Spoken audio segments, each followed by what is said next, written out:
Filmmakers and writers are the people who influence society and create gender norms. Children, teenagers, and even adults look up to them. Their books and movies impact children and teenagers struggling to figure out who they are and who they want to be.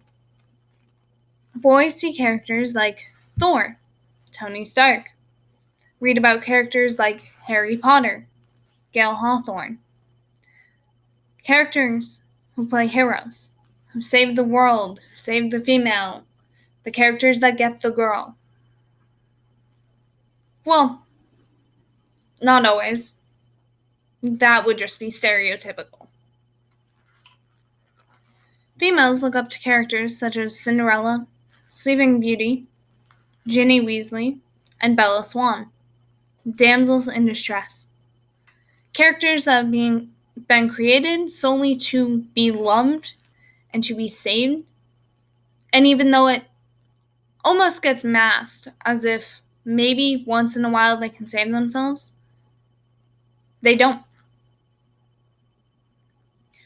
Society normalizes these roles. They accept them, popularize them, enjoy them. When Captain Marvel came out, the reactions were mixed.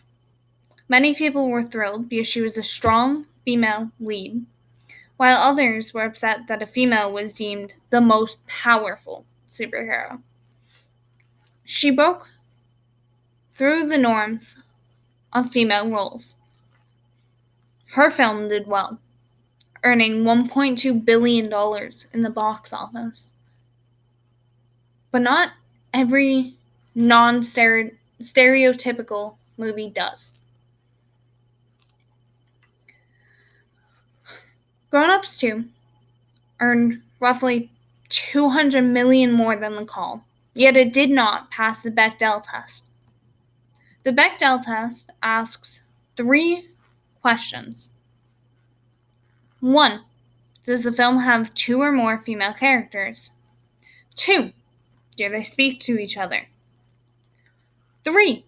Is there conversation about something other than boys? Grown Ups 2 did have 2 female leads, but they rarely had conversations, and when they did, those conversations were about males. Whereas The Call had a strong female presence. It followed a woman who saved a young girl after being kidnapped and passed the Bechdel test. Movies and stories hold a large influence over teenagers, even children. Most of my friends growing up were female. They were intelligent, strong, powerful. I looked up to them. Yet when the boys were around, they were different. Quieter, softer. Some even acted less intelligent. When in situations of bullying or cruelty, they allowed the boys to handle it instead of standing up for themselves like they had several times before. In my 4th grade year, after witnessing this event happen again and again and again, one of the girls whispered to me, "Prince Charming saved Cinderella, not the other way around."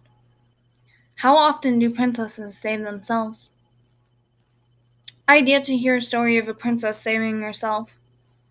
In fact, most that I had heard of are princesses being saved by a prince, broken out of sleep by true love's kiss, having their stepmom slaughtered by a prince. Why?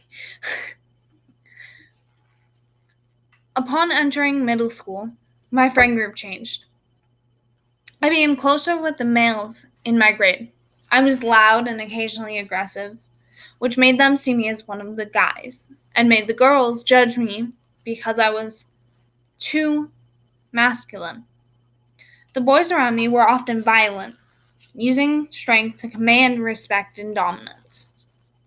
They idolized heroes like Thor and Tony Stark, strong men who were cocky but respected, who got the girl, who saved the world. heroes that saved the females, and rarely had to be saved themselves. In the 3 years that I was friends with them, only one of them cried. And he never did it again. The guys made fun of him for it, calling him insulting names and claiming he wasn't a real man.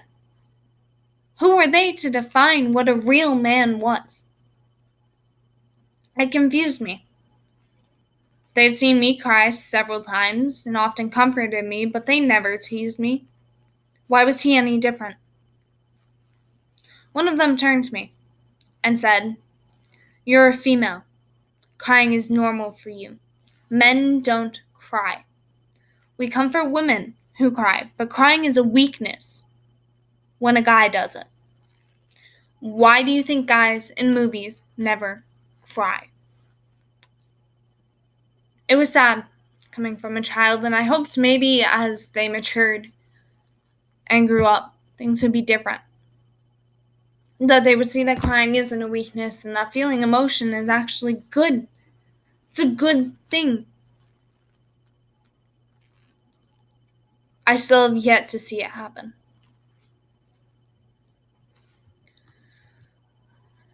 Why do gender norms exist? They're unnecessary. Films and stories should be unique. Characters are more interesting when they're diverse, when they aren't confined into a specific gender role. Captain Marvel was a step in the right direction. But if gender norms become obsolete, movies like it wouldn't get so ragged on. We need to accept that males can cry. Females can be their own heroes. Females don't have to be superheroes to be strong. Men don't need to be superheroes. And allow people to be different. Allow men to have feelings. Allow females to be their own heroes. Not every male or female needs a love interest. Not every male or female should exist for someone else. By erasing gender norms in movies, you start the elimination of gender roles in society. Think about that. Get to work. Thank you.